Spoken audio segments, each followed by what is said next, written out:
Sir வணக்கம். பிரதமர் மோடி அவர்கள் தமிழ்நாட்டுக்கு வந்துட்டு கிளம்பிட்டாரு. ஸோ முக்கியத்துவம் வாய்ந்த ஒரு விசிட் இது. அதை பத்தி டீட்டெயில்டா பேசுறதுக்கு முன்னாடி ஒரு இன்ட்ரெஸ்டிங்கான ஒரு அப்சர்வேஷன் என்னன்னா, இதுக்கு முன்னாடி அதிமுக ஆட்சி நடந்துட்டு இருக்கும்போது அப்பவும் பிரதமர் மோடி அவர்கள் தமிழ்நாட்டுக்கு வந்திருக்காரு. அப்ப மூடே தமிழ்நாட்டுல வேற மாதிரி இருக்கும். குறிப்பா திமுக அக்ரெசிவா அந்த இஷ்யூவை எடுத்து மோடி அவர்களுக்கு எதிரான நிறைய விஷயங்கள்லாம் அப்ப செஞ்சாங்க. இப்ப திமுக ஆட்சியில இருக்காங்க, பவர்ல இருக்காங்க, கம்ப்ளீட்டா வேற மாதிரியான ஒரு மோடு இருக்கு. மோடி அவர்களை எல்லாருமே இன்வைட் பண்றாங்க. குறிப்பா இப்ப தங்கம் தென்னரசு அவர்கள் பேசும்போது பாரத பிரதமர் அவர்கள் அப்படின்ற மாதிரி அவரு பேசுறாரு, இன்வைட் பண்றாரு. அதே மாதிரி சேகர் பாபு பேசும்போது தமிழக அரசுக்கு எப்பவுமே மோடி அவர்கள் மேல பெரிய மரியாதை உண்டு அப்படின்ற மாதிரி சொல்றாரு. தமிழக அரசுன்ற வார்த்தைய யூஸ் பண்றாரு. இந்த பெரிய ஒரு ஷிஃப்ட் இருக்கு பாருங்க இந்த மூட்ல. இது எப்படி பாக்குறீங்க? தாங்க, எடப்பாடி முதலமைச்சராக இருக்கும்போது மோடியை எதிர்த்ததற்கு திமுக சொன்ன காரணங்களில் ஒன்று கூட இன்று மாறவில்லை. இன்னும் சொல்ல போனால் அவை அதிகமாகி இருக்கின்றன. ஆனா அன்னைக்கு கோபேக் மோடி பலூனு அறிவாலயத்துக்கு மேல கருப்பு கொடி ஏற்றி துக்க நாளாக அனுசரித்தது திமுக. ஆனா இன்னைக்கு பாரத பிரதமர் தமிழகம் வருவது தமிழ்நாட்டுக்கு பெருமைன்னு தங்கம் தென்னரசு சொல்றாரு. மோடி மீது தமிழ்நாடு அரசுக்கு மரியாதை உண்டுன்னு சேகர் பாபு சொல்றாரு. 10 மந்திரி போய் அங்க கியூ கட்டி நிக்கிறாங்க. அந்த பாரத பிரதமர்ன்ற வார்த்தையெல்லாம் எப்படி பாக்குறீங்க? அது மோடிக்கு சந்தோஷமா இருக்குன்றது. இந்திய பிரதமர்ன்றதும் பாரத பிரதமர்ன்றது விதவிதமா திமுக நாடகம் ஆடுன்றது உங்களுக்கு இதுல இருந்து நீங்க தெரிஞ்சுக்கலாம். திமுகவின் கடந்த கால வரலாறு அறிந்தவங்களுக்கு இதுல ஒன்றும் ஆச்சரியப்பட எதுவும் இருக்காது. எடப்பாடி இருக்கும்போது எதிர்கட்சி கோபேக் மோடி ஐஐடி உள்ள வந்தா கூட கார்ல வந்தா கூட கொடி காப்போம். நாங்க நடந்து வந்தாலும் கொடி காப்போம், கார்ல வந்தாலும் கொடி காப்போம், ஃபிளைட்ல வந்தாலும் கொடி காப்போம், எங்க வந்தாலும் கருப்பு கொடி காட்டுவோம் நாங்க.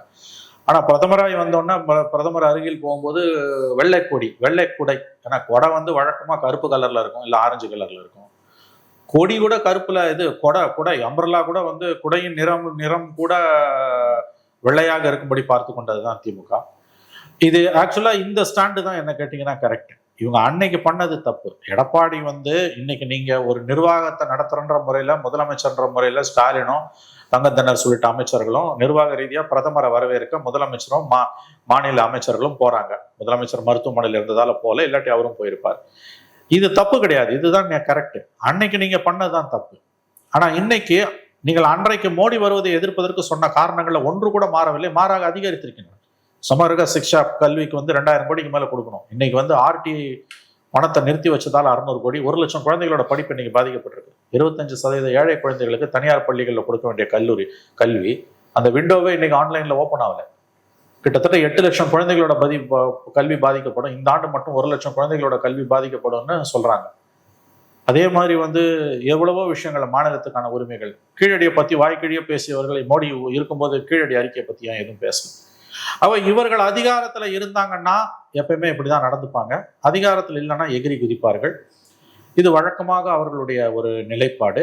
நான் மறுபடியும் சொல்றேன், இன்றைக்கு எடுத்த நிலைப்பாடு கரெக்ட். ஒரு பிரதமர் என்கின்ற முறையில் ஒரு தேர்ந்தெடுக்கப்பட்ட மாநில அமைச்சரவையும் முதலமைச்சரும் மந்திரிகளும் பிரதமருக்கு மரியாதை கொடுப்பதும் அவரை வரவேற்பதும் சரியானதுதான். அதில் எந்த தவறும் இல்லை, அப்படித்தான் இருக்க வேண்டும்.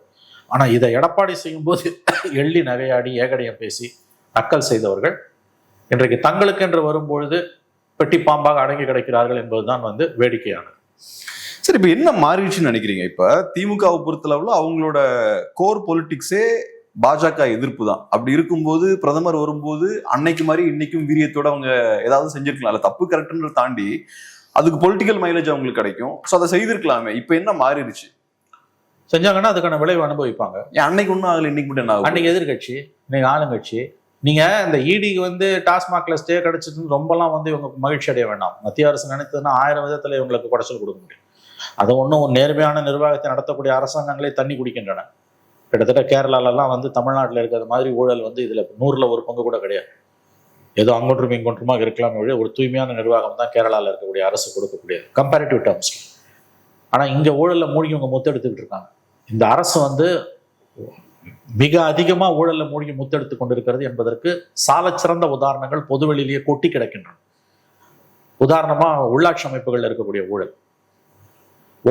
கிட்டத்தட்ட 25 மாநகராட்சிகள் இருக்கின்றன. 25 மாநகராட்சிகளையும் திமுக கட்டுப்பாட்டில் தான் இருக்குது. அங்க இருக்கக்கூடிய மேயர்கள் திமுகவை சார்ந்தவர்கள். 3 மாநகராட்சிகள்ல பெரிய போராட்டம் வெடித்து 2 மாநகராட்சிகள்ல மேயரை மாத்தினாங்க. நகராட்சிகள்ல ஊழல் தலைவிரிச்சு ஆடுது. சங்கரன் கோயில் நகராட்சியில திமுக கவுன்சிலர்ஸ், எதிர்கட்சிகள் எல்லாரும் சேர்ந்து நம்பிக்கையில்லா தீர்மானம் நிறைவேற்றி திமுக மேயரையே பதவியிலேருந்து நீக்கிறாங்க. அந்த அம்மையாரை வந்து கோர்ட்டுக்கு போவாத, பேசி தீர்த்துக்கலான்னு கனிமொழி ஆலோசனை சொல்கிறார். அதை மீறி அந்த பெண், அந்த மேயர் கோர்ட்டுக்கு போய் தோல்வி அடைகிறார். மறுபடியும் வாக்கெண்ணிக்கை நடக்கும்போது அவர் தோற்று போனதாக அறிவிக்கப்படுகிறது. மதுரை மாநகராட்சி நாமே கடந்த முறை பேசியிருக்கிறோம். 200 கோடி ரூபாய்க்கு மேல ரிப்போர்ட்டட் கேஸ், 200 கோடி ரூபாய்க்கு மேல உள்ளாட்சி அமைப்புகளில் ஊழல். 5 மண்டல தலைவர்களை ராஜினாமா செய்யும்படி அத்தனை பேரும் திமுகவை சேர்ந்தவர்கள். முதலமைச்சர் திமுக தலைவர் ஸ்டாலினே உத்தரவு பிறப்பிக்கிறார். சிபிசிஐடி விசாரணைக்கு உத்தரவிடப்பட்டு 8 பேர் கைது செய்யப்பட்டிருக்கிறார்கள். ஊழல் தலைவிரித்து ஆடுகிறது. தமிழகம் ஊழலில் மூழ்கி முத்தெடுத்துக் கொண்டிருக்கிறது.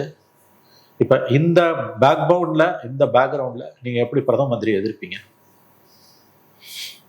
இதுதான் இன்னைக்கு இருக்கக்கூடிய சிக்கல். நிர்வாக ரீதியாக இவங்களுக்கு பெரிய பிரச்சனைகள் இருக்குது. இவங்க வந்து மோடி எதிர்ப்பு என்பதை தாரக மந்திரமா வச்சுக்கிட்டு தான் இங்க அரசியல் நடத்திக்கிட்டு இருக்காங்க. இவங்க செஞ்ச சாதனைகளை காண்பித்து இவர்கள் மக்கள் மத்தியில் செல்வாக்கை தேடவில்லை. பிஜேபி எதிர்ப்பு என்கின்ற அந்த ஒற்றைப்புள்ளி அது இருக்கப்பட வேண்டியதான். எனக்கு அதுல மாற்று கருத்து இல்லை. மதவாதம் தான் இந்தியாவோட பெரிய எதிரி, நான் உறுதியா இன்னமும் நம்புறேன்.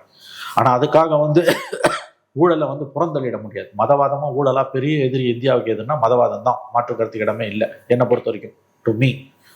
ஆனா அதோட அர்த்தம் ஊழலை, லஞ்ச லாவணியத்தை கடந்து போக வேண்டும், அதை கண்டுகொள்ளாமல் இருக்க வேண்டும் என்று சொல்வது அயோக்கியத்தனமானது. இவங்க பிஜேபி எதிர்ப்பு என்பது இவர்களுடைய ஊழல் சாம்ராஜ்யத்தை விஸ்தரிப்பதற்கும் குடும்ப அரசியலை மேலும் மேலும் நன்றாக காலொன்ற செய்வதற்கும் இவர்களுக்கு வசதியானதாக என்று போய்விட்டது. அதனாலதான் வந்து இவங்களோட பிஜேபி எதிர்ப்பு என்பது வந்து சந்தர்ப்பம் கிடைக்கும் போது பள்ளி இழிக்கிறது.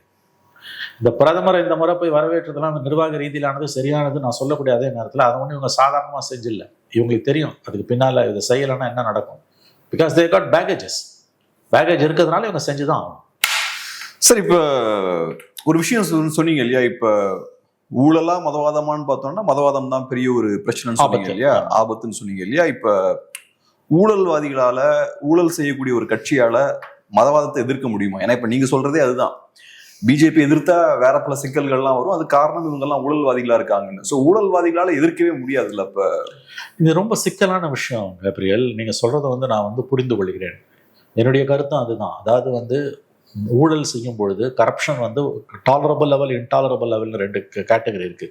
So every society is corrupt, every government is corrupt throughout the world. டிக்டேட்டர்ஷிப்ஸ்லையும் கரப்ஷன் இருக்குது, கம்யூனிஸ்ட் ரெஜிம்ஸ்லையும் கரப்ஷன் இருக்குது, டெமோக்ரஸிஸ்லையும் கரப்ஷன் இருக்குது, மொனார்கிஸ்லையும் கரப்ஷன் இருக்குது. பட் அதுக்கு ஒரு லெவல் இருக்குது. நீங்கள் வந்து இன்ஹியூமன் அண்ட் இன்டாலரபிள் கரப்ஷனில் ஒரு சொசைட்டி வந்து ட்ரென்ச்டாக மூழ்கி முத்தெடுக்கும் பொழுது மதவாதம் இன்னொரு பக்கத்தில் இல்லாமல் இருந்தால் பரவாயில்ல. இப்போ இந்திரா காந்தி காலம் மாதிரி இருந்ததுன்னா ஆல்டர்னேட்டிவ் வந்து இன்னொரு நார்மல் பார்ட்டி தான் வரப்போகுது. வேறஸ்ட் ரைட் விங் ஃபேசிஸ்ட் ஃபோர்ஸஸ் வந்து இன்றைக்கி through out the country on the ரைஸில் இருக்கும்பொழுது தமிழ்நாடு மட்டும்தான் லாஸ்ட் வாலாக நிற்குது. மோடியை 3 முறை தோற்கடித்த ஒரு மாநிலம். இங்கே ஊழல் தலைவிரிச்சு ஆடும்போது அதோட லாஜிக்கல் நெக்ஸ்ட் ஸ்டெப்பு கம்யூனலிசம், பெரும்பான்மை மதவாதம் உள்ள வந்தே தீரும். இது அப்போ எப்படி நீங்கள் வந்து மதவாதம் தான் ஆபத்து, 2வது தான் ஊழல்னு சொல்கிறீங்கன்னு நீங்கள் கேட்குறீங்க. நான் இப்பயும் சொல்கிறேன், மதவாதம் தான் பெரிய ஆபத்து. ஊழலை கூடிய வரைக்கும் அவங்க கட்டுப்படுத்தலைன்னா மதவாதத்துக்கு எதிரான போராட்டத்தில் இந்த ஜனநாயக சக்திகள் தோற்று போவார்கள். இது 2த்துக்குமான வித்தியாசத்தை நீங்கள் புரிஞ்சுக்கணும். அதாவது biggest danger as a concept கம்யூனலிசமா கரப்ஷனான கம்யூனலிசம் தான். ஆனால் இதை சொல்லிக்கிட்டு நம்ம தப்பிச்சு போயிட்டே இருக்க முடியாது. கரப்ஷன் வந்து கிளீன் கவர்மெண்ட்ன்றது வந்து ஃபாசிசத்துக்கு எதிரான போராட்டத்தில் அடிப்படை தேவை, அட்லீஸ்ட் டு சர்டன் எக்ஸ்டென்ட் தேவை. எங்களுக்கு அதை பற்றி கவலையே இல்லை, நாங்கள் வந்து மூழ்கி முத்தெடுப்போம், அது லாஸ்ட் 1 இயர் வந்து ஸ்லாக் வர மாதிரி ஆடுவோம்னு இன்னைக்கு திமுக ஆடிட்டு இருக்குது. They are drenched in corruption. Corruption is brutal. Top to bottom கரப்ஷனில் தே ஆர் மூழ்கி முத்தெடுத்து கொண்டிருக்கிறார்கள். இது வந்து கண்டிப்பாக வந்து என்ன இவங்களுக்கு டிஎம்கேவோட அட்வான்டேஜ் என்னன்னா, பிஜேபி வந்து டவுன் அண்ட் அண்டர், அவங்களுக்கு கூட்டணி இல்லாமல் ஆட்சி அமைக்க முடியாது. ஒரு 8% ஓட்டு இருக்குது. அவங்க கூட்டணியில் இருக்க ஏடிஎம்கே ரொம்ப வீக்காக இருக்குது. எதிர்த்தரப்புல ஓட்ஸ் கன்சால்டேட் ஆச்சுன்னா கண்டிப்பாக டிஎம்கே வில் பி டிஃபீட்டட். அதுக்கு வாய்ப்பு குறைவு. ஏன்னா எதிர்த்தரப்புல வாக்குகள் கன்சால்டேட்டும் ஆகலை. It's going to be 4 corner fight. 4 corner ஃபைட்டும் போது இட்ஸ் கிளியர் அட்வான்டேஜ் ஃபார் டிஎம்கே. அந்த தைரியத்துல தான், அந்த மெதப்பில் தான் இவர்கள் ஆடிக்கொண்டிருக்கிறார்கள். This is scenario. நான் வந்து மதவாதம் தான் நம்பர் 1 எதிரின்றதுனால ஊழலோட முக்கியத்துவத்தை நான் குறைக்கல. ஊழலால் லாங் டேர்மில் கரப்ஷன் எதிர்க்க முடியாதுன்றதையும் நான் ஒப்புக்கொள்கிறேன். ஷார்ட் டேர்மில் இன்னைக்கு தட்ஸ் த ஒன்லி காண்ட்லெட், வேற வழியே இல்லை. ஏன்னா இன்னைக்கு நாடு பூரா நடக்கக்கூடிய பல விஷயங்களை கேள்விப்படும் போது Tamil Nadu is a heaven. Definitely 3 முறை தோற்கடிச்சிருக்கோம். இன்னைக்கு இந்தியா பூரா நடந்து கொண்டிருக்கக்கூடிய பல விஷயங்கள், அதாவது என்டையர் சொசைட்டியை rest of Tamil Nadu, rest of South India வந்து corrupt to the communal to the core. Average Hindu is become communal. The mainstream of Tamil Nadu Indian politics வந்து ரைட் விங் எக்ஸ்ட்ரீமிசமாக போயிடுச்சு. ரைட் விங் மட்டும் இல்லை, even right wing can be respectable. இது extreme right விங்காக போய் நிற்குது. அந்த கிளைமேட்லேருந்து இன்னைக்கு ஐசோலேட் ஆகி நிற்கிறது வந்து டிட்டாச்சாக நிற்கிறது Tamil Nadu. It's a last wall in a sense. But the sad thing is like any last wall it will also fall. இப்போ இருக்க சுச்சுவேஷன் கண்டினியூ. சார், இப்போ உங்களை பொறுத்தளவுல இப்ப பார்க்கும்போது கிளியரா இப்ப திமுகவோட ஸ்டாண்ட் மாறி இருக்கு. ஒரு 5 இயர்ஸ்க்கு முன்னாடி அவங்க மோடி அவர்களை எதிர்த்த விதத்திலையும் இப்பவும் பெரிய ஒரு மாற்றம் இருக்கு. அதுக்கான காரணம் என்னன்னா, திமுகவும் நிறைய சிக்கல்கள்லாம் இருக்கு. ரொம்ப அக்ரெசிவா போனாங்கன்னா பாஜக கடுமையா திமுகவை டீல் பண்ணுவாங்கன்னு சொல்றீங்க இல்லையா? சோ இது பாஜக எதிர்ப்புக்கும் அப்ளை ஆகுமா? ஏன்னா இப்ப திமுகவோட மைய அரசியல் வந்து பாஜக எதிர்ப்பு தான். அப்ப அது போலியான அரசியல்னு பாக்குறீங்களா? இல்லை கேப்ரியல், இது என்னன்னா எலக்ட்ரல் டிஃபீட்டுக்கு திமுக தேவை பிஜேபியை தோக்கடிக்கிறதுக்கு 26 வரைக்கும். இன்கேஸ் 26 டிஎம்கே ஜெயிச்சிச்சுன்னா I think for chances are very பிரைட்னு நான் பார்க்குறேன். மறுபடியும் சொல்றேன், 4 கார்னர் ஃபைட்ல it's a clear advantage for DMK. அப்படி ஒருவேளை அவங்க ஜெயிச்சு பவரை ரிட்டைன் பண்ணிட்டாங்கன்னா, மார்க் மை வேர்ட்ஸ், அதுக்கு அடுத்த 3 இயர்ஸ் வந்து அவங்களோட ஆன்டி பிஜேபி ஸ்டாண்டுன்றது ரொம்ப டைல்யூட் ஆகிடும். பெர்பச்சுவலி அவங்க வந்து you told me some time back one can be in perpetually war மூடுன்னு சொன்னீங்க நீங்க. Correct. Long time back you told me. DMK பவருக்கு வந்த புதுசுல நீங்க சொன்னீங்க 3 இயர்ஸ் பேக். என்னோட கேள்வி என்ன, இப்போ அவங்க வார் மோட்ல இருக்காங்களா இல்லாட்டி வார் மோட்ல இருக்கிற மாதிரியான ஒரு தோற்றத்தை ஏற்படுத்தியிருக்காங்களான்னு கேட்கிறேன். இல்ல, அது முழுவதும் தோற்றம்னு சொல்ல முடியாது. அவங்களோட எலக்ட்ரல் டிவிடெண்டுக்கு அவங்க அக்ரெசிவ் வார் மோட்ல போய் தான் ஆகணும். அண்ட் இங்க ஆன்டி பிஜேபி பேசினாதான் ஓட்டு விழும். ஆன்டி இன்கம்பன்சி ஆன்டி பிஜேபி வந்து இது பண்ணிடலாம், டைல்யூட் பண்ணிடலாம் அவங்க நம்புறாங்க. அண்ட் இன்னும் 4 corner fight it's a clear advantage for DMK. But நல்லா புரிஞ்சுக்கோங்க, போஸ்ட் 26 எலெக்ஷன் சினாரியோல நெக்ஸ்ட் இயர் இந்த டைம் ஜூன் ஜூலை எல்லாம் நம்ம பார்க்கும்போது ஒருவேளை திமுக பவரை ரீடைன் பண்ணி இருந்ததுன்னா தேர் ஆன்டி பிஜேபிஸும் வில் கம் டவுன் டிராஸ்டிக்கலி. அவங்க வந்து அப்போ வந்து என்ன போவாங்கன்னா, அவங்களோட பெடிகிரியை நீங்க பார்த்தீங்கன்னா, so you have to understand a person, you have to look is pedigree. ஒரு மனிதனோட கடந்த கால வரலாறை பார்த்தீங்கன்னா தான் உங்களுக்கு நிகழ்காலம் புரியும். அப்போதான் நீங்க எதிர்காலத்தை கணிக்க முடியும். அவங்களுக்கு பவர் வேணும், என்ன பண்ணியும் பவர் வேணும். Come what May we want power and if we have power we will do everything to retain the power. இது அவங்களோட பெடிகிரி, இது அவங்களோட மோட்டோ. தப்பே கிடையாது. ஏன்னா ஒரு அரசியல்வாதியோட குவாலிட்டியா வந்து to two anything to achieve power and retain power. அரசியல் அதிகாரத்தை தக்க வைப்பதற்காக என்ன வேண்டுமானாலும் செய்ய வேண்டும். இதுதான் அதிகாரத்தை அடைவதற்கு என்ன வேண்டுமானாலும் செய்ய வேண்டும். அடைந்த அதிகாரத்தை தக்க வைப்பதற்கு எந்த பாவத்தையும் செய்யலாம். இதுதான் அரசியல்வாதியோட அளவுகள். அது பிஜேபி திமுக மட்டும் இல்லை, ஃபார் எவரி பொலிட்டிக்கல் பார்ட்டி. அதில் மற்றவங்களை விட ஏடிஎம்கேவை விட என்னால் சொல்ல முடியும், டிஎம்கே வந்து out and out political party. So அவங்களுக்கு இந்த டைனமிக்ஸ் புரியுது. இந்த பெர்பச்சுவலி வார் மோட்ல பிஜேபியோட ஒருவேளை ஜெயிச்சா போஸ்ட் 26 அவங்களால இருக்க முடியும். They will go for some compromise. And அவங்களுக்கு இருக்கக்கூடிய ஒரு பெரிய அட்வான்டேஜ் என்னன்னா 22 எம்பிஸ் இருக்காங்க. இன்னைக்கு மோடி அவங்கள தொடாமல் இருக்கிறதுக்கு ஒரு காரணம் வந்து நாயுடுக்கு செக்கா அவங்க டிஎம்கே அவர் பார்க்குறாங்க. பர்சன் லைக் மோடி அவங்க வந்து அடுத்த 5 இயர்ஸ் அடுத்த 10 இயர்ஸ் தான் பார்ப்பாங்க. ஐ டோல்ட் யூ தட் அந்த ஃபோட்டோ நித்தி ஆயோக் கூட்டத்தில் மோடி நிற்கிறாரு, right side Stalin and left Chandrababu Naidu. That one photo நம்ம பேசியிருக்கோம், இட் ஸ்பீக்ஸ் வால்யூம்ஸ். இந்த 16 நம்பி தான் நான் இருக்கேன்னு நினைக்காதன்னு சந்திரபாபு நாயுடு கொடுக்குற மெசேஜ் தான் இந்த 22. நான் ஸ்டாலினுக்கு இஸ் ஜென்டில் நட்ஜிங். வந்து எதுக்கு என்னத்துக்கு சண்டை போடுற, நான் இருக்கேன். கடந்த காலங்களில் நீங்க எங்களோட தான் இருந்தீங்க. 4 மந்திரி பதவிங்க திமுகவுக்கு. 10 வருஷமா அதிகாரத்தை ருசிக்கல. 10 வருஷமா அதிகாரத்தை ருசிக்கலாம். அவங்களுக்கு வந்து ஸ்டேட் பவர் மட்டும் பத்தாது. திமுகவை அறிந்தவர்களுக்கு தெரியும், ஃபர்ஸ்ட் ஃபேமிலி அறிந்தவர்களுக்கு தெரியும், அவர்களுக்கு சென்ட்ரல் பவரும் தேவை. அவங்க 89ல இருந்து இந்த 35 வருஷத்துல 14 வருஷம் இல்ல 16 வருஷம் பவர்ல இருந்திருக்காங்க. 89 to the 26 பாத்தீங்கன்னா 89 எலெக்ஷன்ல தமிழ்நாடுல வந்து ஏடிஎம்கே காங்கிரஸ் அலையன்ஸ் ஸ்வீப் பண்ணி ஒரே ஒரு சீட்டு சிபிஐ டிஎம்கே அலையன்ஸ்ல ஜெயிச்சது. டிஎம்கே 0. ஆனாலும் முரசொலி மாறன் மந்திரி ஆனார் ராஜ்யசபா ரூட்ல. 11 மாசம் மந்திரி இருந்தார். அதுக்கு பிறகு தேவகவுடா கவர்மெண்ட்ல 1.5 வருஷம், எவ்வளோ 2.5 வருஷம். அதுக்கு பிறகு வாஜ்பாய் கிட்ட 4 வருஷம், 6.5 வருஷம். அதுக்கப்புறம் காங்கிரஸ்ல 9 வருஷம், 16 வருஷம். The past 36 yearsல 16 years, nearly 50% of the last 3.5 decades of historyல பவர்ல சென்ட்ரல் பவர் டெஸ்ட் பண்ண ஒரு பார்ட்டி 22 எம்பிஸை கையில வச்சுக்கிட்டு அது ரொம்ப அந்த கிரேவிங்கை வந்து சப்ரஸ் பண்றது அவங்களுக்கு ரொம்ப கஷ்டம். அது இன்னொரு விஷயம் என்னன்னா சார், இப்ப திமுகவை நான் பார்த்த அளவுல எப்பெல்லாம் சென்ட்ரல் கவர்மெண்ட்ல வீக்கான ஒரு கவர்மெண்ட் இருக்கோ அப்பெல்லாம் திமுக ரொம்ப டாமினண்டா அவங்களுக்கு பம்பர் அது. ஸ்ட்ராங்கான சென்ட்ரல் கவர்மெண்ட் இருந்து அது திமுகவுக்கு பெரிய சிக்கல். காங்கிரஸ் பார்ட்டி எக்ஸ்ட்ரீமா ஸ்ட்ராங்கா இருக்கும்போது திமுக ரொம்ப கஷ்டப்பட்டாங்க, பிஜேபி ரொம்ப ஸ்ட்ராங்கா இருக்கும்போது திமுக கஷ்டப்பட்டாங்க. ஆனா பிஜேபி இப்ப 24ல கொஞ்சம் பலவீனப்பட்டிருக்காங்க. இன்கேஸ் 29ல பிஜேபி இன்னும் ஒரு ஸ்டெப் அதிகமா பலவீனப்பட்டாங்கன்னா அது திமுகவுக்கு பம்பர் தான் நினைக்கிறேன். பம்பர் தான். அதுல அவங்களுக்கு வந்து அப்ப 10 MP இருந்ததுன்னா அப்ப போய் சேருவாங்க. இன்ஃபேக்ட் இவங்களோட தேவை அதிகமாயிரும். இவங்களோட தேவை அதிகமாயிடும். கடந்த காலங்களில் இருந்தவங்க தானேங்க. நான் இப்பயும் சொல்றேங்க, 26ல திமுக ஒருவேளை ஜெயிச்சு தமிழ்நாட்டில் அதிகாரத்தை தக்க வைத்துக் கொண்டால் அதற்கு பிறகு வரக்கூடிய 3 ஆண்டுகள் 29 வரைக்கும் மோடி தாங்க. அந்த 3 ஆண்டுகள்ல திமுக இப்பொழுது காட்டக்கூடிய பாஜக எதிர்ப்பு என்பது மிகப்பெரிய அளவில் குறைந்து போகும். இவர்கள் அமைச்சரவையில் இடம்பெறாவிட்டாலும் பிஜேபியோடு இவர்களுக்கு இருக்கக்கூடிய இணக்கம் இவர்களுக்கு பல நன்மைகளை மத்திய அரசில் கொண்டு வந்து சேர்க்கும். ஏன்னா 26ல ஜெயிச்சிட்டாங்கன்னா அடுத்து 31 தான். 29ல தோத்தாலும் பரவாயில்ல, அதுக்கு அடுத்த 2 வருஷத்துல எதனா உல்மா வேலை பண்ணி நாங்கள் செக்யூலர்னு காமிச்சிக்கலாம். கருணாநிதி பண்ணார்ல, 99லேருந்து 2003 வரைக்கும் பவர்ல இருந்துட்டு கடைசியில 6 மாசத்துக்கு மேலே வெளியில வந்து காங்கிரஸ் சேர்ந்து மந்திரி ஆனார்ல. இதை விடவா ஒரு சந்தர்ப்பாத அரசியல் வேணும்? ஆக இது இவங்களோட கடந்த கால வரலாறு. அதனால இன்றைய சூழல்ல இப்ப மோடி சமீபத்துல மோடியோட தமிழ்நாடு பயணத்தின் போது இவங்க எடுத்த ஸ்டாண்ட்ன்றதெல்லாம் வந்து அது வெறும் மாநில அரசு நிர்வாகம் சம்பந்தப்பட்டதுன்னு மட்டும் பார்க்காதீங்க. there's a subtle political message also involved in it. அப்படிதான் நான் பார்க்குறேன். சரி, இப்ப ஓபிஎஸ் அவர்களை பத்தி கொஞ்சம் பேசுவோம். ஓபிஎஸ் அவர்களை பொறுத்தளவுல கிளியரா அவரு சந்தோஷமா இல்ல, அவர் கிளியரா அன்ஹாப்பியா இருக்காரு. மோடி அவர்களை சந்திக்கணும்னு விருப்பப்பட்டாரு, அந்த ஆப்ஷன் அவருக்கு வழங்கப்படல. இதுக்கு முன்னாடியும் அமித்ஷா அவர்களை பார்க்க முடியல அப்படின்ற வருத்தமும் அவருக்கு இருந்தது. சோ இப்ப ஓபிஎஸ் அவர்கள் கொஞ்சம் அக்ரெசிவா மாறின மாதிரி தெரியுது. கொஞ்சம் பாஜகவுக்கு பிரச்சனை கொடுக்கலான்ற இடத்துக்கு இறங்கியிருக்காரு. சோ பாஜகவை எதிர்த்து கொஞ்சம் பேச ஆரம்பிச்சிருக்காரு. இன்னொரு சைட்ல புது கட்சி, அப்புறம் மேபி டிவிகே பக்கம் போலாம், இந்த விஷயங்கள்லாம் பேசு பொருளா இருக்கு. அப்புறம் பண்டூட்டி ராமச்சந்திரன் அவர்களும் நீங்க அந்த அலையன்ஸ்ல இருந்து என்டிஏல இருந்து வெளில வருது பெட்டர்ன்ற மாதிரிலாம் பேசியிருக்காரு. சோ இதெல்லாம் எப்படி புரிஞ்சுக்கலாம்? இப்ப ஓபிஎஸ் அவர்கள் இனிமேட்டு நான் சாஃப்டா போக மாட்டேன், என்ன நீங்க அகாமடேட் பண்ணலன்னா உங்களுக்கு நான் டேமேஜ் ஏற்படுத்தும் அப்படின்ற இடத்துக்கு வந்துட்டாரா? அதெல்லாம் பண்ண முடியாது. அவருக்கு அந்த அந்த பவரும் கிடையாது, அந்த துணிச்சலும் கிடையாது. பண்டூட்டி ராமச்சந்திரன் சும்மா அவர் வந்து ட்ரையல் பலூன் மாதிரி விட்டு பாக்குறாரு. யூட்டிலிட்டி வேல்யூன்னு ஒன்று, பிளஃப் தான், பிளஃப், அது கிளியர் பிளஃப். மோடியை மிரட்டுற அளவுகள்லாம் பண்டூட்டி ராமச்சந்திரனுக்கோ ஓபிஎஸ்க்கோ 1% கூட தைரியமோ அல்லது பொலிட்டிக்கல் பேஸோ கிடையவே சுத்தமாக கிடையாது. இவங்களால ஃபுல் ஃப்ளெஜ்டாக ஆன்டி பிஜேபி ஸ்டாண்டை ஓபிஎஸ்ஸால் எடுக்க முடியாது. அப்படி எடுத்தாருன்னா ஒரு மகனே அதை ஒப்புக்கொள்ள மாட்டார்.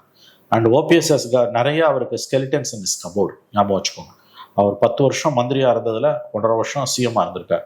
கிட்டத்தட்ட 1 இயர் சிஎம்மாக இருந்திருக்கார் அவர். ஆமாம், அதில் ஒரு 1 இயர் ஜெயலலிதா 2014 to 15, அப்புறம் ஜெயலலிதா டெத்துக்கு பிறகு 2 மாதம். So nearly an year 11 months அவர் சிஎம்மாக இருந்திருக்காரு. 10 வருஷம் மந்திரியாக இருந்திருக்கார். என்னெல்லாம் அவரோட பேகேஜ் எவ்வளோன்றது நீங்களே புரிஞ்சுக்கலாம். You can easily imagine. அவ்வளோ பேகேஜ் இருக்கக்கூடிய ஒருத்தர் பிஜேபி அன்னைக்கு எதிர்க்க முடியுமா? ஒரு பொலிட்டிக்கல் பார்ட்டி ஐடியாலஜிக்கலாக டிஎம்கே மாதிரி இருக்க பார்ட்டி எதிர்க்கிறது வேற, அவங்களே சில காம்ப்ரமைஸ் பண்ணிட்டு தான் எதிர்க்கிறாங்க. ஒரு இண்டிவிஜுவலாக இருக்கக்கூடிய இஸ் அ லோனர் நான், அவர் ஒன்றுமே கிடையாது. இன்னைக்கு தனி மரம் தோப்பாகாது. பார்ட்டி என்மாசா ஏடிஎம்கேவோட தான் இப்போ எடப்பாடி கிட்ட தான் இருக்குது. காஸ்ட் ஓட்டு கொஞ்சம் இருக்கலாம் அவர்கிட்ட, சிஸ்டம் எதுவுமே கிடையாது அவர்கிட்ட, இன்ஸ்டிடியூஷன்ஸ் கிடையாது அவர்கிட்ட, பார்ட்டி கிடையாது. இவரால் எப்படி பிஜேபி எதிர்க்க முடியும்? நான் சொல்றது புரியும்னு நினைக்கிறேன். ஈடின்றதெல்லாம் பெரிய வார்த்தை. சென்ட்ரல் ஏஜென்சிஸ் நினைச்சாங்கன்னா அவருக்கு கற்பனை கூட அவரால் மோடி எடுத்து பண்ண முடியாதுங்க. நான் சேலஞ்ச் பண்றேங்க. என்ன பண்ண முயற்சி பண்றாரு அவர்? அதுதான் இப்போ க்ளூலெஸ்ஸாக இருக்காரு. இந்த என்டிஏ விட்டு வெளியில வான்னு பண்டூட்டியை பேச வச்சது தன்னுடைய ஆசையை அவர் தீர்த்து கொள்கிறார். அது அவருக்கு தைரியம் இல்லை. தான் அவமானப்படுத்தப்பட்டதை அவர் உணர்கிறார். அது என்ன மாதிரியான கடிதம்? நீங்கள் எனக்கு வாய்ப்பு கொடுத்தால் என் பெரும்பேர் அடைவன் பாக்கி என்ற தேவையே இல்லாத வார்த்தை. எதற்காக தன்னை இவ்வளவு தூரம் ஒரு தாழ்த்தி கொள்ளுகிறார்? அந்த கேள்விக்கு நீங்களே பதில் சொல்லிருங்களேன். ஏன் அவ்வளவு தூரம் இறங்கி போறாருன்னா அங்க சிக்னல்ஸ் கிடைக்கல, கையறு நிலையில இருக்காரு. அவர் கட்சியை சார்ந்த ஓபிஎஸ் அணியில இருக்க ஒருத்தர் காஞ்சிபுரத்துல மீட்டிங்ல பேசுறாரு, உங்க காலில் வேணா விடுறா, எங்களை சேர்த்துக்கோங்கன்ற. அவர்கள் கையறு நிலையில் இருக்கிறார்கள். எடப்பாடி சுத்தமா கதவை மூடிட்டாரு. யாருமே இல்லை இன்னைக்கு. ADMK with Edappadi cadres and leaders. இவர் இந்த பக்கம் திமுக எல்லாம் போக முடியாது. இவர் பண்ண ஒரு பெரிய தப்பு. 2-3 வருஷத்துக்கு முன்னால இதே மாதிரி ஜூலை 22 எடப்பாடி இவரை தூக்கி வெளியில போடும்போது இவர் அணி சேர்த்திருக்கணும், ஒரு குழு அமைச்சிருக்கணும், இல்லை ஒரு கட்சியை தனியாக ஆரம்பிச்சிருக்கணும். கட்சி ஆரம்பிக்காட்டியும் ஓபிஎஸ் பேரவை, எம்ஜிஆர் பேரவை மாதிரி ஒரு அமைப்பை எப்பயுமே கட்டுவாங்க. அந்த மாதிரி அது ஒன்றும் இல்லை. மாறன் பிரதர்ஸ் 2007-8 1.5 வருஷம் கருணாநிதியோட when they fall apart, when they fell apart, அப்போ அவங்க சண்டை வந்திருக்கும் போது முரசொலி மாறன் பேரவைன்னு 2 மாறன் பிரதர்ஸ் ஆரம்பிச்சு வச்சிருந்தாங்க. நாளைக்கு தேவைப்பட்டோம்னா நம்ம அதை ஷேப்பப் பண்ணிக்கலாம். யூஸ்வலாக ஒரு பாலிட்டிஷியன் அப்படி தான் பண்ணுவோம். டிடிவி தினகரன் வெளியில போய் கட்சி ஆரம்பிச்சாருங்க. இன்னைக்கு டிடிவிக்கு மோடி கிட்ட என்டிஏல ஒரு மரியாதை இருக்கு, ஓபிஎஸ்க்கு என்ன இருக்கு? அவர் என்ன தப்பு என்ன பண்ணார்னா, எடப்பாடியோட சண்டை வந்து வெளியில தூக்கி போட்டப்ப ஃபைட்டை கோர்ட்டுக்கு எடுத்துட்டு போனார். அது அடிப்படையில் it's a political fight. You took you want you attempt to have a legal solution. Political ப்ராப்ளத்துக்கு லீகல் சொல்யூஷன் எப்படி வரும்? வக்கீலுக்கு செலவு பண்ணதான் மிச்சம் சில கோடிகளை, கடைசியில் ஜீரோவாக நிற்கிறீங்க. இந்த கவனத்தை அவர் முழுக்க முழுக்க பொலிட்டிக்கலாக தனக்காக ஒரு ஆதரவாளர் கூட்டத்தை, அது எந்த பெயரிட்டு வேணா அழைக்கலாம், கட்சின்னு இல்லாமல் ஒரு பேரவை அல்லது அமைப்புன்னு வச்சிருந்தாங்கன்னா இன்னைக்கு அதை பொலிட்டிக்கல் பார்ட்டியாக மாற்றுறதும் பார்கெனிங் மோடியோட பிஜேபியோட பண்ணுறதும் ஈஸியாக இருந்திருக்கும். பிகாஸ் அவருக்கு பேக்கெட்ஸில் இன்ஃப்ளூயன்ஸ் இருக்குது. இந்த பார்லிமெண்ட் எலெக்ஷன் ஒரு 3 லட்சம் ஓட்டுவாங்க. இன்னைக்கு இஸ் அ லோனர். மோடிக்கு ஜெயிக்கிறவனை தான் பிடிக்கும். இதே ஓபிஎஸ்க்கு 2017 பிப்ரவரி ஜெயலலிதா இறந்தப்ப மார்ச்லயோ என்னமோ ஒரே மாசத்துல 5 முறை அப்பாயின்மெண்ட் கொடுத்தாரு மோடி. 5 முறை. இன்னைக்கு வந்து பெரும்பாக்கியம்னு கேட்கிறாரு. நோவே. அவங்க தெளிவா இருக்காங்க, எடப்பாடி கோபித்துக் கொள்வாருன்னு. எடப்பாடி கிட்ட தான் பார்ட்டி இருக்குது. எடப்பாடி அவர்களை திருப்திப்படுத்தி தான் ஓபிஎஸ் நேச்சுரலி அவங்க வந்து இந்த அலையன்ஸை இன்டாக்டா கொண்டு போகணும்னு பாக்குறாங்க. நாளைக்கு டிடிவியை கூட உள்ள சேர்த்துப்பாங்க. அவங்க என்டிஏக்குள்ள டிடிவி இருக்காருங்க, ஓபிஎஸ் எங்க நிக்கிறாரு? அவர் ஒரு கட்சி ஆரம்பிச்சு தன்னோட இதை ப்ரூவ் பண்ணியிருந்தாருன்னா இன்னைக்கு என்டிஏக்குள்ள அவர் can be part of it. அவர் செய்யல. அதை நாளை கட்சி ஆரம்பிச்சு அதை பண்ண முடியாதா? பண்ணலாம், ஆனா அதுக்கான மூடே அவர்கிட்ட இல்லைன்றாங்க. அவருடன் இருக்கக்கூடிய நண்பர்கள், பத்திரிகையாளர்கள், அவரை நன்கு அறிந்தவர்கள் சொல்வது அதை என்னால் நினைச்சு கூட பார்க்க முடியும்னு அவர் சொல்றாரு.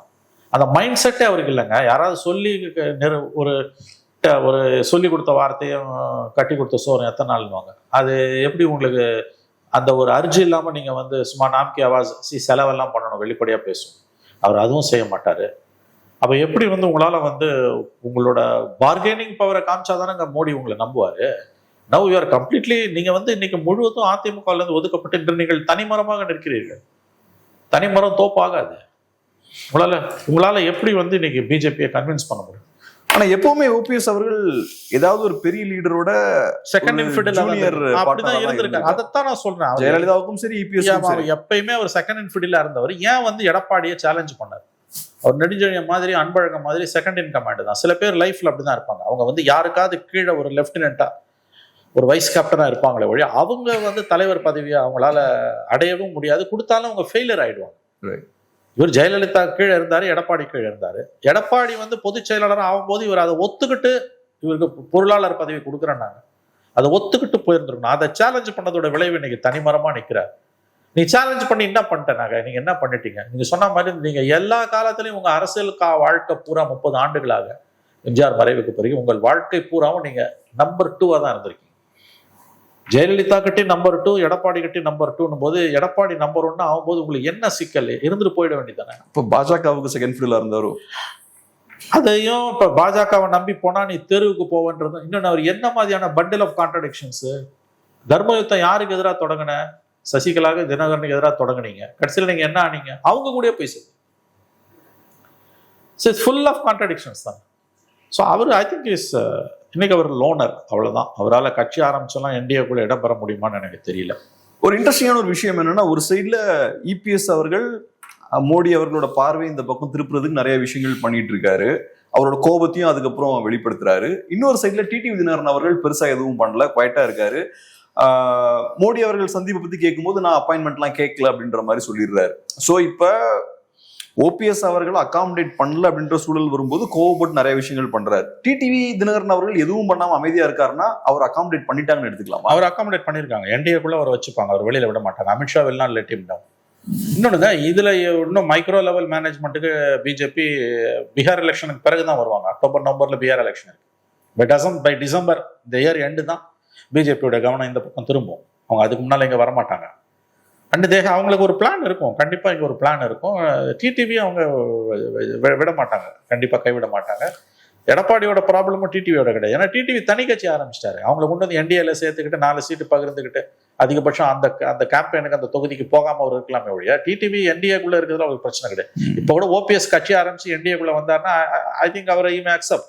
ஏடிஎம்கேக்குள்ள நான் சேர்த்துக்க மாட்டேன்றாரு. இவர் நான் உள்ளதான் போகணும்னு அடம் பிடிச்சாருன்னா என்ன அர்த்தம்? நீ கோர்ட்டுக்கு போயிட்ட, கோர்ட்ல ஜெயிக்க முடியலன்னா அப்படியே போக வேண்டியதானே. ஸ்ட்ராட்டஜிக் பிளண்டர் தானேங்க இது. காலம் பூரா நம்பர் 2-ஆ இருந்த ஒரு மனிதர் திடீர்னு வந்து தலைமை பதவிக்கு எதுக்கு ஆசைப்படணும்? உங்களால முடியாது. அது அது உங்க இயல்புக்கு மாறானது, உங்க சக்திக்கு மாறானது. தோத்து போய் நிற்கிறாரு. டே 1லேருந்து 2022 ஜூலை அந்த 11th அந்த பிரச்சனை வந்து அவங்க ஏடிஎம்கே ஆஃபீஸை ஒரு கேப்சரை பண்ண போய் ஊன்னு ஏதோ பண்ணாங்க. கடைசியில் என்னாச்சு, 2 வருஷம் protracted legal battle. High court, supreme court, கீழ்கோர்ட்டு, மறுபடியும் கீழ்கோர்ட்டு, ஹைகோர்ட்டு, சுப்ரீம் கோர்ட்டு, மறுபடியும் ஹைகோர்ட்டு, சுப்ரீம் கோர்ட்டு, கீழ்கோர்ட்டு. வக்கீலுக்கு செலவு பண்ணதான் சில கோடிகள் இருக்கும். ஊரில் இருக்க வக்கீலெல்லாம் கொண்டு வந்து வச்சு எப்படி சொல்யூஷன் கிடைக்கும்? இது பொலிட்டிக்கல் ப்ராப்ளம். எப்படி உங்களுக்கு சொல்யூஷன் கிடைக்கும்? இன்னைக்கு தோத்து போய் நிற்கிறீங்க. இந்த கவனம் அந்த பொலிட்டிக்கல் அக்யூமெண்ட் இது வந்து உங்களுக்கு அந்த பொலிட்டிக்கல் ஸ்ட்ராட்டஜிஸில் போயிருந்ததுன்னா சிம்பிள். திமுக விட்டு வெளியில் தூக்கி போட்டப்ப எம்ஜிஆர் அண்ணா திமுகன்னு கட்சி ஆரம்பிச்சு போனார். நான் தான் திமுகன்னு அடம் பிடிக்கல. அந்த மாதிரி தூக்கி ஸ்தாபனம் வெளியில் போடுதுன்னா தனி கடை விரிச்சிருக்கணும். முடியல, இன்னைக்கு இங்கே வந்து நிற்கிறாரு அவர். சரி, இப்போ இபிஎஸ் அவர்களை பொறுத்தளவு பிரஸ் மீட்ல பேசும்போது அவர் என்ன சொல்றாருன்னா, இப்போ அதிமுக பாஜக கூட்டணி இருக்கு, அதை சொல்றாரு. அதுக்கப்புறம் பாஜக கூட்டணியில வேற சில கட்சிகளும் வருவாங்க அப்படின்ற மாதிரி பேசுறாரு. அதை எப்படி புரிஞ்சுக்கிறது? ஸோ தனியா பாஜக வச்சு மற்ற கட்சிகள் அகாமடேட். அதுதான் தெளிவா இருக்கு. என்டிஏங்க நான் பிஜேபியோட வச்சிருக்கேன், பிஜேபியோட மற்றவங்களாம் சேர்ந்துப்பான், சீட்டை வந்து நாங்கள் பிஜேபி கொடுத்துருவோம், அவன் பிரிச்சு கொடுத்துருவோம், அவ்வளோதான் அதில் மெசேஜ். இந்த செட்டப் ஏன் தேவைப்படுது? திமுக மாதிரி நார்மலா பண்ணிடலாம். பண்ண முடியாதுங்க, உள்ள சிக்கல் நிறைய இருக்குல்ல. இப்போ டிடிவியை டைரக்டா அகாமடேட் பண்ண முடியல. நாளைக்கு ஓபிஎஸ் கட்சி ஆரம்பிக்க ஒரு வாய்ப்பு இருக்கு.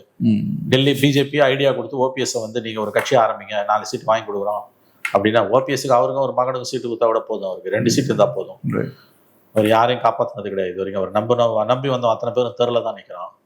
ஸோ அவர் என்ன பண்ணுவார், வந்து மீறி வந்தாங்கன்னா அவங்கள அகாமடேட் பண்ண போறாங்க. அவங்க பிஜேபியோட இந்த மெசேஜ் இன்னைக்கு என்ன, நான் பிஜேபியோட இருக்கேன், மற்றவங்களாம் பிஜேபியோட இருக்கான்றது. சீட்டு நான் ஒதுக்க மாட்டேன், நான் பிஜேபிக்கு ஒரு தொகையை கொடுத்துருவேன், அவன் பிரிச்சு கொடுப்பான் அவங்களுக்கு, இவ்வளவுதான். அதில் அவர் தெளிவா இருக்காரு. அவரு வேற பார்ட்டிஸ் டிஎம்கேவோட போக முடியாத பார்ட்டிஸ்லாம் அந்த லாஸ்ட் லெவலில் வந்து உங்களுக்கு வந்து ரேலி அரௌண்ட் பிஜேபி தான். கேப்ரியல் எங்கே போவாங்க? அதுவும் வாக்கு வங்கி அரசியல் இருக்க கட்சிகளுக்கு இப்போ எப்படியா அடுத்த எலெக்ஷன் ஜெயிச்சாகும். அப்போ அவங்களுக்கு இருக்க ஒரே ஆப்ஷன் ஏடிஎம்கே அலையன்ஸ் தான். That's a winning alliance. அங்கே தான் போவாங்க, வேற எங்கேயெல்லாம் போயிட முடியாது. அதை அவங்க அகாமடேட் பண்ணட்டுன்றாரு. DMK BJP accommodate பண்ணட்டுன்றாரு.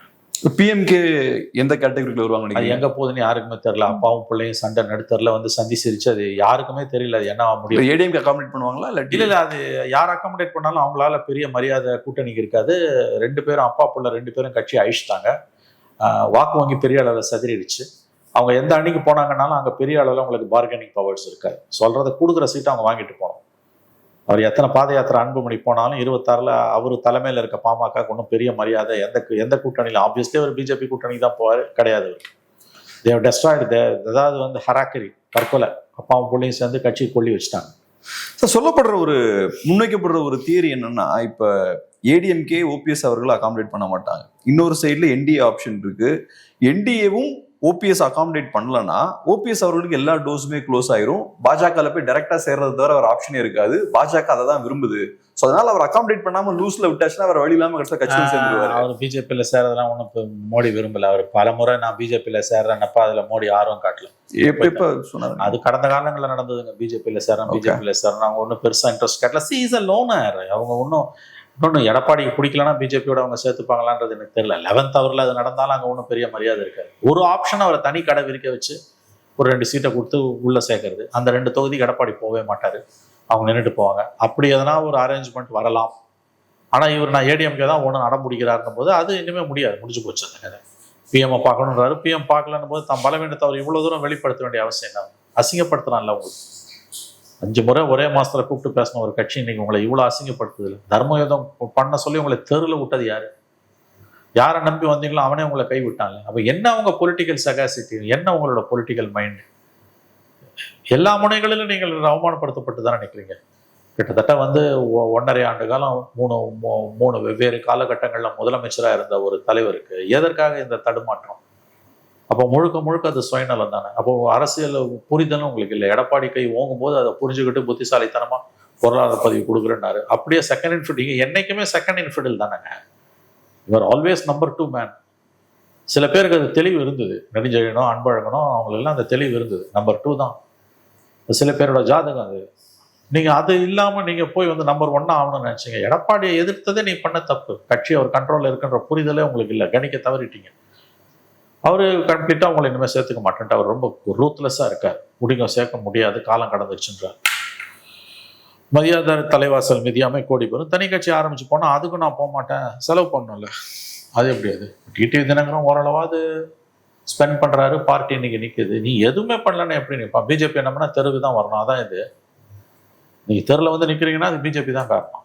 ஒரு சிட்டிங் சிஎம் போய் தர்ணா பண்ணுன்னு ஒருத்தன் சொல்றான்னா அதை விட முட்டாள்தனமான ஒரு யோசனை உங்களை தெருவில் கொண்டு வந்து விடுறான்ற புரிதல் உங்களுக்கு வேணும். ஒரு சராசரி அரசியல்வாதி இதை செய்ய மாட்டான்.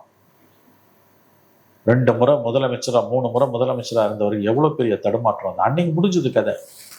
That day was finished. எனக்கு தெரிஞ்சு அது என்னமோ லக்கில் ஓடிச்சு. எடப்பாடியோட போய் வந்து இந்த 4 வருஷம் ஓடிச்சு. அதுக்கு பிறகாது அவர் புத்திசாலி தனமா சமாளிச்சு. 2வது எப்போ எடப்பாடியோட கைக்குலிக்கு டெப்டி சிஎம் ஆனாரோ அப்பயே எஸ் நம்ம வந்து எடப்பாடி 22 கை ஓங்கும் போது நம்ம அடங்கி போயிடுறது பெட்டர்னு போயிடும். அப்போ திடீர்னு வீரம் வந்தது. இன்னைக்கு தனிமரமா நிற்கிறாரு. சார் புரிதலுக்காக கேட்குறேன். இப்போ இபிஎஸ் அவர்கள் ஒரு இண்டிவிஜுவலாக தான் இருக்காரு.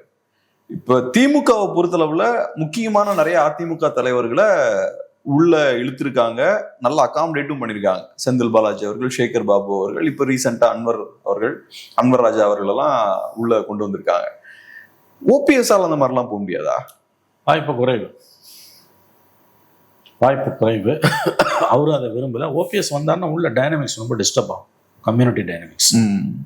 இவங்கெல்லாம் முன்னால வந்தவங்க. செந்தில் பாலாஜி 18 வந்தவர், 7 வருஷத்துக்கு மேல. சேகர் பாபு 15 வருஷத்துக்கு மேல வந்தவர். 2006-11 கருணாநிதி கவர்மெண்ட்லயே அவர் அப்போ போனவர். பழைய கதை.